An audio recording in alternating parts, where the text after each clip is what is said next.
दोस्तों स्वागत है आप सभी का आपके अपने यूट्यूब चैनल बीएस सेंटर में।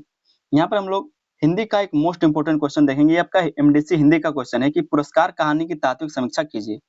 दोस्तों जब भी सिलेबस में ये क्वेश्चन रहता है मतलब फिक्स करिए कि ये क्वेश्चन पूछेगा ही पूछेगा।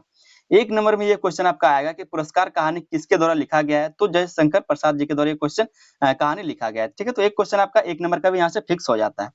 और ये क्वेश्चन भी आप लोग 15 नंबर के लिए फिक्स मानिए कि ये क्वेश्चन आएगा तो आएगा। याद कर लीजिए, लिख लीजिए कॉपी में, हाथ में लिख लीजिए कि ये क्वेश्चन आएगा तो आएगा। ठीक है, ये क्वेश्चन पूछेगा।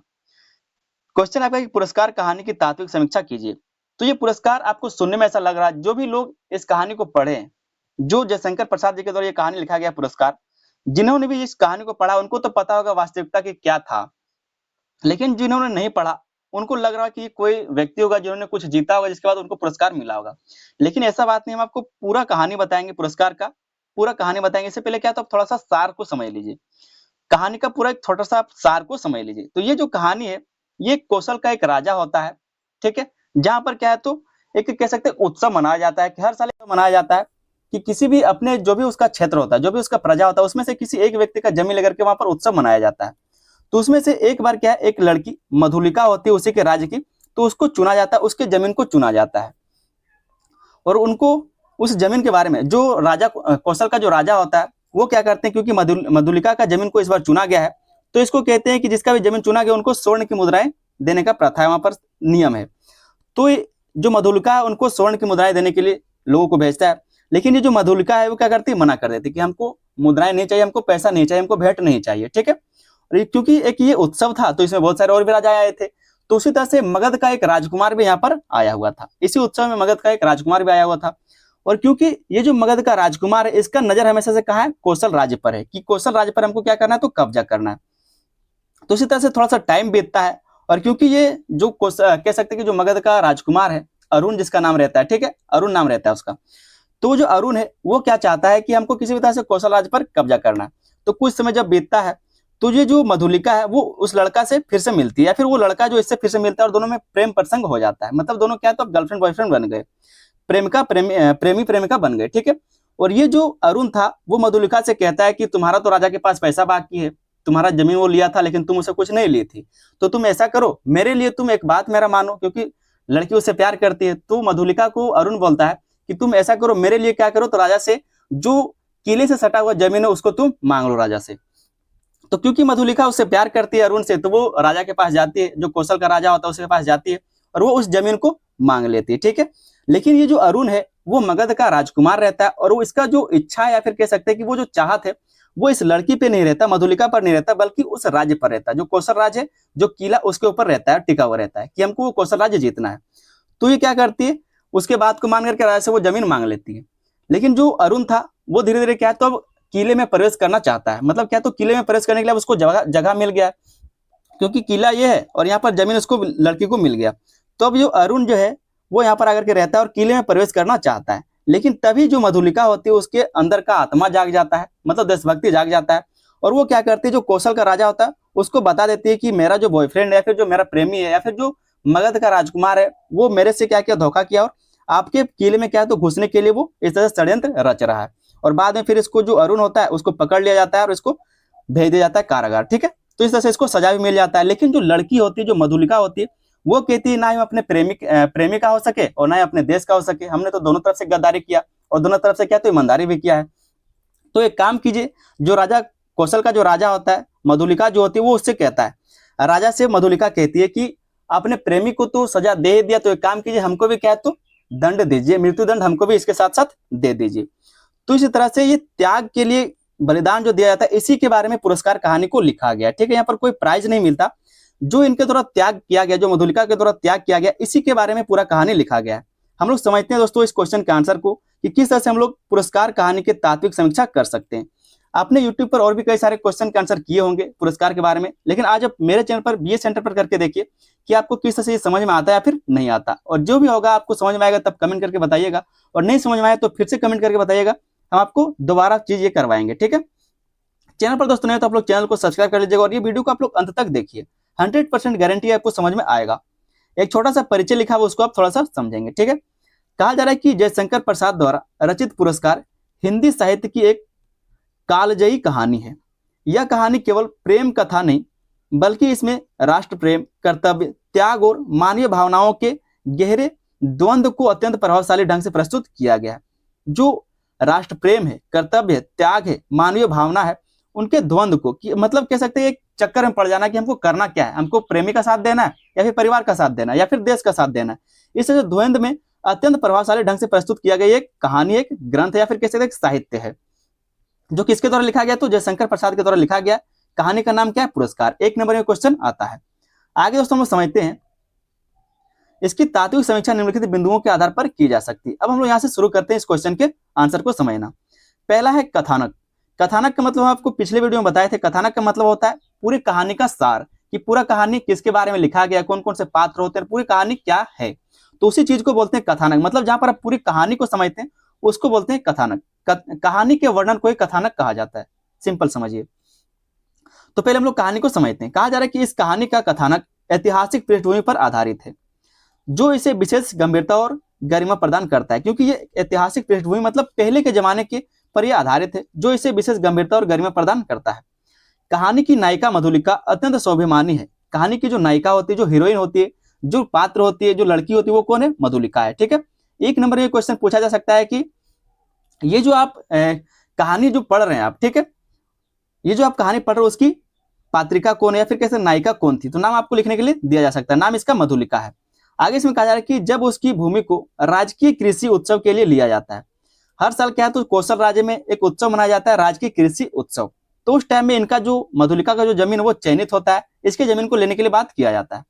तो वह उसके बदले मिलने वाले स्वर्ण कणों या फिर जो पुरस्कार है को अस्वीकार कर देती है। क्योंकि इसका जमीन इस बार चयनित हुआ है तो जाहिर सा बात है कि इसको क्या, तो पुरस्कार मिलेगा, कुछ ना कुछ रुपए मिलेंगे। ठीक है। लेकिन ये रुपए लेने से क्या करती है? मना कर देती है। कालांतर में उसका परिचय मगध के निर्वासित राजकुमार अरुण से होता है और कुछ समय बीतने के बाद इसका जो परिचय, जो मधुलिका का परिचय है, वो मगध के निर्वासित मतलब जब ये आश्रित नहीं रहता, भटकता हुआ रहता, तब इसके एक राजकुमार, मगध का एक राजकुमार अरुण से इसका मिलन होता है। मतलब कह सकते हैं कि बातचीत होता है, शुरुआत होता है और दोनों के बीच प्रेम विकसित हो जाता है। और जो मधुलिका है और जो मगध का निर्वासित राजकुमार अरुण है, उसके बीच में क्या, तो प्रेम प्रसंग हो जाता है। लेकिन कहानी में मोड़ तब आता है जब अरुण कौशल राज्य के विरुद्ध षड्यंत्र रचता है। क्या कहा जा रहा है कि लेकिन कहानी में मोड़ तब आता है जब अरुण कौशल राज्य के विरुद्ध षड्यंत्र रचता है। अब मधुलिका के सामने सबसे बड़ा प्रश्न खड़ा होता है, प्रेम को चुने या फिर राष्ट्र को और कर्तव्य को।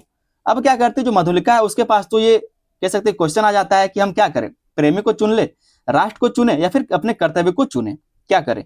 अंततः वह राष्ट्र धर्म को चुनती है और अरुण के षड्यंत्र को विरोध करते हैं। और जो अरुण के द्वारा षड्यंत्र रचा जाता है, जो कौशल राज उसको लूटने का जो षड्यंत्र रचा जाता है अरुण के द्वारा, वो उसका विरोध करती है। साथ ही अपने प्रेम के प्रति निष्ठा के कारण वह स्वयं को भी दंड के लिए प्रस्तुत कर देती है। और जब अरुण को सजा मिल जाता है तो वो लड़की जो है मधुलिका, वो कहती है जब मेरे प्रेमी को सजा मिल गया और हम अपना देश के प्रति अपना प्रेमी को नहीं पहचाने, तो एक काम कीजिए, इसके साथ साथ हमको भी मृत्युदंड दे दीजिए। तो वही कहा जा रहा है कि साथ ही अपने प्रेम के प्रति निष्ठा के कारण वह स्वयं को भी दंड के लिए प्रस्तुत कर देती है। आगे इसमें कहा जा रहा है कि इस प्रकार कथानक में प्रेम और राष्ट्र धर्म का अत्यंत मार्मिक संघर्ष देखने को मिलता है। मार्मिक एक शब्द फिर आया, तो मार्मिक का मतलब होता है जहां पर ऐसी कहानी या फिर ऐसी घटना जो आपके दिल को झंझोड़ दे, जो आपके दिल से कनेक्ट हो जाए। ठीक है, उसको बोलते हैं मार्मिक घटना। आगे दोस्तों हम लोग देखते हैं पात्र और चरित्र चित्रण। पात्र और चरित्र चित्रण क्या है? आपका जो पुरस्कार कहानी उसमें पात्र और चरित्र चित्रण क्या क्या है, कौन कौन से लोग इसमें हैं? तो पहला जो पात्र है वो है मधुलिका, जो लड़की होती है। ठीक है, मेन कह सकते जो पात्र वो यही है। मधुलिका कहानी की नायिका और सबसे प्रभावशाली पात्र है। ये क्या है, तो कहानी की नायिका है, हीरोइन है। ठीक है, प्रभावशाली पात्र भी है। वह स्वाभिमानी, देशभक्त और आदर्शवादी है। कैसी है, तो ये स्वाभिमानी है, मतलब अपना इज्जत करती है, स्वाभिमानी है। जब राजा उसको स्वर्ण कम दे रहा था, जब राजा उसको पैसा दे रहा था, फिर भी वो नहीं ली। ठीक है, तो कह सकते हैं कि ये क्या है, स्वाभिमानी थी, देशभक्त थी और आदर्शवादी भी थी। उसके चरित्र में प्रेम, त्याग और कर्तव्य का अद्भुत संतुलन देखने को मिलता है। और इसके द्वारा जो पुरस्कार कहानी जो लिखा गया उसमें इसके चरित्र में क्या है, तो प्रेम देखने को मिलता है, त्याग देखने को मिलता है और कर्तव्य का अद्भुत संतुलन देखने को मिलता है। वह अपने प्रेम का त्याग कर राष्ट्र को चुनती है, जो उसके उच्च चरित्र को दर्शाता है। और आपको पता है, जिस तरह आपको कहानी बताए कि ये जो मधुलिका होती है वो अपने प्रेमी को छोड़ करके क्या है, तो देश को चुनती है। अगला जो पात्र होता है वो है अरुण, जो आपका मगध का राजकुमार होता है। ठीक है, अरुण मगध का राजकुमार है कहानी आपको हम इसलिए बता दे रहे हैं ताकि आप समझ पाए। 1 नंबर में क्वेश्चन बार बार पूछा जाता है कि अरुण कौन था, तो अरुण पुरस्कार कहानी का एक पात्र था। ठीक है, अरुण मगध का राजकुमार है जो महत्वाकांक्षी और चतुर है। क्या है? तो महत्वाकांक्षी मतलब ये लालची है और चतुर भी है। वह मधुलिका के प्रेम का उपयोग अपने राजनीतिक उद्देश्य के लिए करना चाहता है। उसका चरित्र स्वार्थ और महत्वाकांक्षा का प्रतीक है। और उसका जो चरित्र वो क्या दिखाता है, तो स्वार्थ दिखाता है और महत्वाकांक्षा मतलब लालच दिखाता है। ये क्या करता है, जो अरुण है वो मधुलिका को फंसाता है अपने राजनीतिक षड्यंत्र के लिए, अपने फायदे के लिए। ठीक है, अगला जो यहाँ पर पात्र होता है वो है महाराज, जो आपका कौशल राज्य का महाराज होता है। कौशल के राजा न्यायप्रिय और कर्तव्यनिष्ठ शासक हैं। वे राज्य की मर्यादा और न्याय को सर्वोपरि मानते हैं। यहाँ पर जो कौशल का राजा का कहानी दिखाया गया, जो पात्र दिखाया गया, उसमें जो कौशल का राजा होता है वो बहुत ही न्यायप्रिय होता है, मतलब सभी के साथ न्याय करता है, और कर्तव्यनिष्ठ होता है, अपने कर्तव्य के प्रति क्या है तो बंधित है, वो बाधित है। वे राज्य की मर्यादा और न्याय को सर्वोपरि मानते हैं। इस प्रकार सभी पात्र अपने अपने गुणों के साथ सजीव और प्रभावशाली प्रतीत होते हैं। तो इनके द्वारा जो जयशंकर साहब हैं, ये क्या करते हैं, इस तरह से लिखते हैं कि आपको लगेगा कि सारे पात्र क्या तो जीवंत हैं। तीसरा जो यहाँ पर हम लोग इस कहानी को समझेंगे उसमें संवाद, जो डायलॉग है। तो डायलॉग ऐसा नहीं कि कोई भी कुछ लिख रहा है तो हो जा रहा है, सभी पात्र का नाम लिखा हुआ रहता है और उसके बाद फिर डैश देकर के इस तरह से उन्होंने क्या डायलॉग कहा, फिर दूसरे पात्र ने क्या कहा, उसके द्वारा क्या डायलॉग कहा गया, फिर तीसरे ने क्या डायलॉग कहा। तो इस तरह संवाद को पूरी तरीके से डिस्कस किया गया ताकि आप अच्छे से समझ सके। तो अगला जिसका विशेषता है वो है संवाद। इस कहानी के संवाद संक्षिप्त, सारगर्भित और काव्यात्मक है। काव्यात्मक का मतलब होता है कविता जैसा। ठीक है, सारगर्भित का मतलब क्या है तो लयबद्ध, बिल्कुल तरीके से, और संक्षिप्त मतलब छोटा। संवादों के माध्यम से पात्रों के मन में चल रहे द्वंद्व और भावनाओं को बहुत प्रभावशाली ढंग से प्रस्तुत किया गया है। कहा जा रहा है कि जो संवाद है, जो डायलॉग है, उसके माध्यम से जो ये पात्र हैं, चाहे वो मधुलिका हो, चाहे वो राजकुमार अरुण हो, चाहे वो महाराज हो, मन में जो भी उनके बात चलता है, उन सब चीजों को भी क्या तो भावनाओं को बहुत ही प्रभावशाली ढंग से प्रस्तुत किया गया। जैसे हम लोग क्या करते हैं, कुछ ना कुछ दिमाग में सोचते हैं, तो वो जो पात्र था वो अपने दिमाग में क्या सोचता है और क्या करता है, उन सब चीजों को भी दर्शाया गया है। विशेष रूप से मधुलिका के संवादों में उसका स्वाभिमान, कर्तव्य बोध और आंतरिक संघर्ष स्पष्ट झलकता है। तो संवाद में यहाँ पर देखने को मिलता है। आगे इसमें कहा जा रहा है कि संवाद कहानी को गति देने के साथ साथ उसे भावनात्मक गहराई भी प्रदान करते हैं। चौथा जो हम लोग पॉइंट लिखेंगे इसकी समीक्षा के लिए, जो पुरस्कार कहानी उसकी समीक्षा के लिए, वो है देश काल और वातावरण। देश काल और वातावरण, कहानी में ऐतिहासिक और सांस्कृतिक वातावरण का बहुत सुंदर चित्रण किया गया है। इतिहास को क्योंकि दर्शाया गया, क्योंकि मगध के बारे में बताया गया है, कौशल के बारे में बताया गया और साथ में संस्कृति के बारे में बताया गया है। ठीक है, कृषि उत्सव, राय दरबार और सीमावर्ती क्षेत्रों का वर्णन अत्यंत सजीव और प्रभावशाली है। जो उस कहानी में कृषि उत्सव के बारे में बताया गया, क्योंकि उस टाइम में कृषि उत्सव हुआ होता होगा। राय दरबार, क्योंकि राजा लोग हैं तो राय दरबार में लगता होगा। और सीमावर्ती क्षेत्र के बारे में बताया गया, उनका जो वर्णन किया गया वो अत्यंत सजीव और प्रभावशाली है। जयशंकर प्रसाद जी ने अपने वर्णन के माध्यम से ऐसा वातावरण तैयार किया कि पाठक स्वयं को उस युग में अनुभव करता है। मतलब जो भी इस कहानी को पढ़ता है, जो पुरस्कार कहानी, उस कहानी को जो भी पढ़ता है तो उसको लगता है कि वो भी कौशल राज्य में रहने वाला एक व्यक्ति है, जो उस पूरे कहानी को होते हुए देख रहा है, उस पूरी घटना को देख रहा है। ठीक है, उसके बारे में ये कहा जा रहा है। यह वातावरण कहानी की गंभीरता और प्रभाव को और अधिक बढ़ा देता है। और ये जो वातावरण इनके द्वारा पेश किया जाता है अपनी कहानी में, वो कहानी की गंभीरता को, उसके प्रभाव को और अधिक बढ़ा देता है। अगला जो इस कहानी का या फिर जो इस पुरस्कार कहानी का समीक्षा है वो है भाषा शैली। तो इसमें भाषा शैली कैसी, उसको थोड़ा सा समझिए। तो इसमें जो भाषा है वो इस कहानी की भाषा संस्कृत निष्ठ, मतलब जो संस्कृत है उससे मिलता जुलता है, तत्समझ प्रधान और साहित्यक है। इसमें गरिमा और सौंदर्य का अद्भुत समन्वय मिलता है। तो इस तरह से संस्कृत भाषा का तत्समझ प्रधान या फिर कैसा जो साहित्यक तरीका, उस तरह से इस चीज को लिखा गया है। शैली कैसी है, तो जयशंकर प्रसाद जी की शैली वर्णनात्मक है, मतलब डिटेल में लिखा हुआ है, भावनात्मक होता है। ठीक है, और नाटकीय है, मतलब इन सब चीजों का इसमें समावेश देखने को मिलता है जो जयशंकर प्रसाद जी के द्वारा कहानी लिखी जाती है। विशेष रूप से कहानी का अंत अत्यंत नाटकीय और प्रभावशाली बन जाता है। तो भाषा और शैली का किस तरह से प्रयोग किया गया उसको आपने समझा। कहानी का उद्देश्य क्या रहा, कहानी का उद्देश्य क्या है। ठीक है, इस कहानी का मुख्य उद्देश्य यह दिखाना है कि राष्ट्र प्रेम व्यक्तिगत प्रेम से भी श्रेष्ठ है। जो देश प्रेम है वो हमारा जो पर्सनल प्रेम होता है, जो व्यक्तिगत प्रेम होता है, उससे कहीं ज्यादा श्रेष्ठ होता है। ये कहानी में ये चीज को दिखाने का प्रयास किया गया था। मधुलिका का बलिदान यह सिद्ध करता है कि कर्तव्य और राष्ट्र धर्म सर्वोपरि है। जो कर्तव्य है हमारा, कि हमारा देश के प्रति क्या कर्तव्य होना चाहिए, एक मनुष्य होने के प्रति हमारा क्या कर्तव्य होना चाहिए, और राष्ट्र धर्म को सर्वोपरि रखना चाहिए। ठीक है, तो ये उद्देश्य यहाँ पर दिखाया गया। सच्चा प्रेम त्याग और निष्ठा में ही निहित है। जो सच्चा प्रेम वो किसमें, त्याग में है, निष्ठा में है। ठीक है, इन सब चीजों को दिखाने के लिए कहानी लिखा गया। इस प्रकार कहानी उच्च आदर्शों और नैतिक मूल्यों को स्थापित करती है। आगे दोस्तों हम लोग एक छोटा सा निष्कर्ष देख लेते हैं। उम्मीद करते हैं क्वेश्चन का आंसर आपको अच्छे से समझ में आया होगा। जो कहानी हम आपको बताया वो आपको समझ में आया होगा। हम लोग बस क्या कर रहे थे, तो जो आपका पुरस्कार कहानी उसकी समीक्षा कर रहे थे कि कहानी में क्या है और क्या क्या लिखा गया, किस तरीके से लिखा गया है। कहा जा रहा है कि पुरस्कार कहानी साहित्यिक दृष्टि एक उत्कृष्ट और प्रभावशाली रचना है। इसमें प्रेम, कर्तव्य और धर्म, राष्ट्र जो राष्ट्र धर्म है के बीच के संघर्ष को अत्यंत मार्मिक ढंग से प्रस्तुत किया गया है। फिर से मार्मिक शब्द आया। मार्मिक शब्द का मतलब आपको बता चुके हैं। कहानी का अत्यंत पाठक को गहराई से झकझोर देता है। जो कहानी का अंत है वो पाठक को गहराई से झकझोर देता है, क्योंकि जो महिला होती है, जो मधुलिका होती है, आगे इसमें कहा जा रहा है कि मुझे भी प्राण दंड मिले।